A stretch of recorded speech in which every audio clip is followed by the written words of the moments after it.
amigos, amigas. I'm Leny, your chef, at your service here at Leny's Cooking without looking, but with feelings.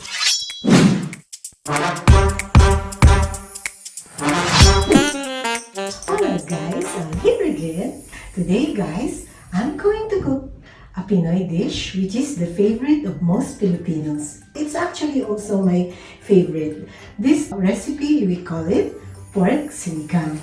This is actually my favorite, especially with patis, calamansi, and picante. Sometimes I don't use the pimiento or the chili pepper, because I have somebody with me who's not fond of eating spicy food like my tita Daddy. But in my case, I just put my own spices, something like that. So, what we'll be needing for our sinigang? I have lots of veggies for my sinigang. I love veggies for my sinigang.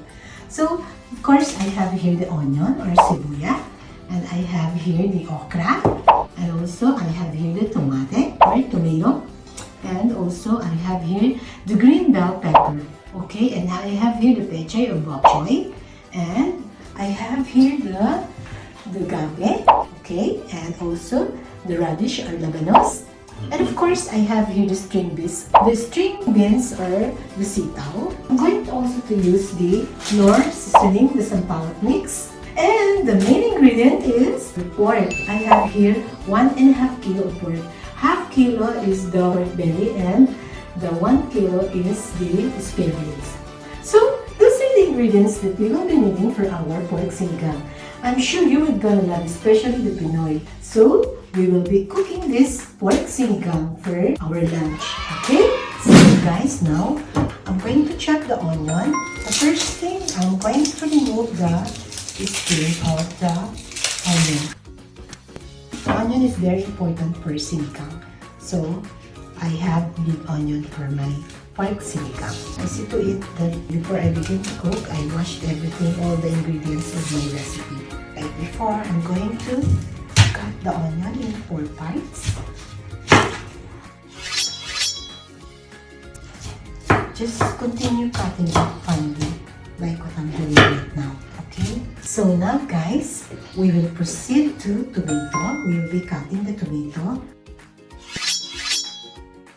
Well, anyway, I would like to tell you also that I've been using pechay or bok choy for my sinigang. I find it very delicious compared with kangkong. When I was in the Philippines, I used kangkong, but here in Barcelona, I find it very delicious. So, I'll just continue chopping the other tomato. I actually have 4 pieces of tomato. So now guys, I already chopped the onion and the tomato. I'm going to combine the onion with tomato. So after this, I'm going to put salt and I'm going to mash it to combine onion and the tomato. Before I start cooking, I wash my hands very well because every time we cook, we have to make sure that our hands are clean. This is very important. So I'll just continue doing it, and then afterwards, we'll be using this for our sinigang later. The next thing that we will be chopping is the labanos or the radish. The most important thing with our sinigang is with lots of veggies. So you could eat more veggies than the meat. The way I cut the radish is actually diagonal. It's like this. Okay, that's how I do it. Continue doing that. Okay, with our other radish or labanos. I actually have, I think, 3 pieces of labanos for our sinigang. So guys, our radish is already finished. So the next thing that we will be chopping is the gabe. So I have here 4 pieces of gabe. So I'm going to remove the skin first, and then after this, we will chop this.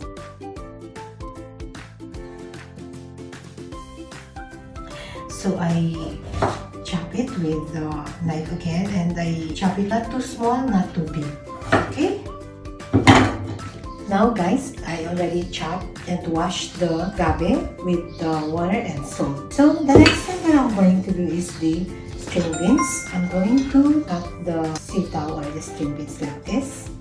It's like that. And we will remove the edge of the string beans. Sometimes it has like thread here at this part. So just continue cutting the string beans like that. Remove the end part and cut it like that. So that's it for our string beans. Now we are actually done with string beans. So the next thing that we will be chopping or will cut is the green bell pepper. Okay, it's like that. Okay, I'm going to cut this part where the seeds are.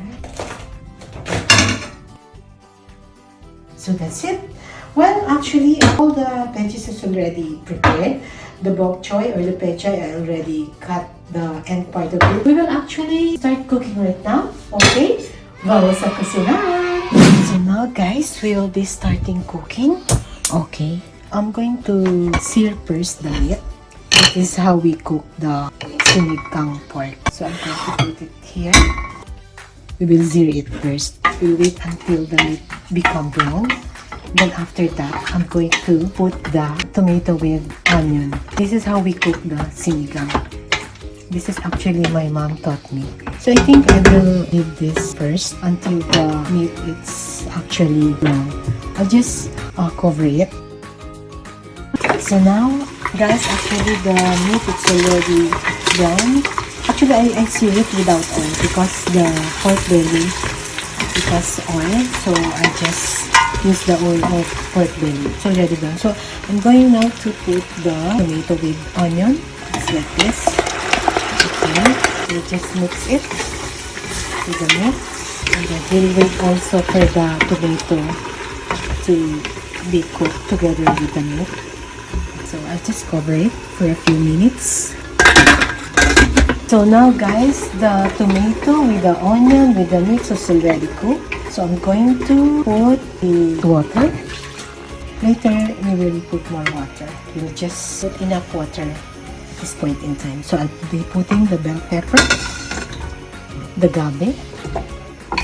Okay. I'll put a little bit of fish sauce or patis.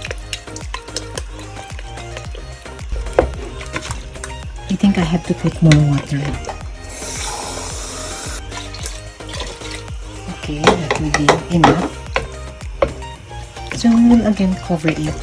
We will wait for the sinigang to simmer. So we'll cover it and we will come back. So now guys, I'm going to put the string beans. Actually the meat it's already cooked. We'll just put the veggies. After the string beans is the radish. Okay, we'll mix it. And then we'll just simmer it again. So now guys, the string beans, I think it's already cooked. It's actually simmering. So now I'm going to put the nor seasoning. And then we will put the last batch of the veggies. Okay, we'll put it. I want my sinigang, it's sour. The sour taste makes the sinigang perfect. Actually the salt, I don't put so much salt because I'll put patis when we ever eat this sinigang. So I'm going to put a little bit of salt, okay? I think this is enough, half a teaspoon. So I'll just mix it and then I'm going to put now the okra. Then I'm going to put the pechay. Lots of veggies, okay? Okay, I think I have to cover it and then we'll come back.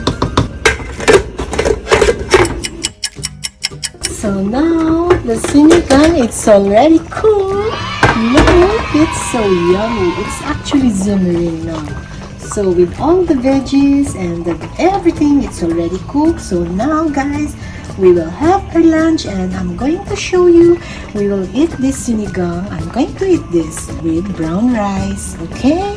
See you then. Look guys, the sinigang, it's already cooked here. Right now, I'm actually eating with the brown rice and this sinigang. Look, it's so yummy. The sour taste, the saltiness, it's perfect. So actually, we're actually having right now our lunch. And we have this sinigang with patis and picante or the chili powder. Okay, so guys, for those of you who wants to try my recipe, just visit my YouTube channel, Cooking Without Looking with Leny. Please don't forget to like and subscribe. Hasta luego!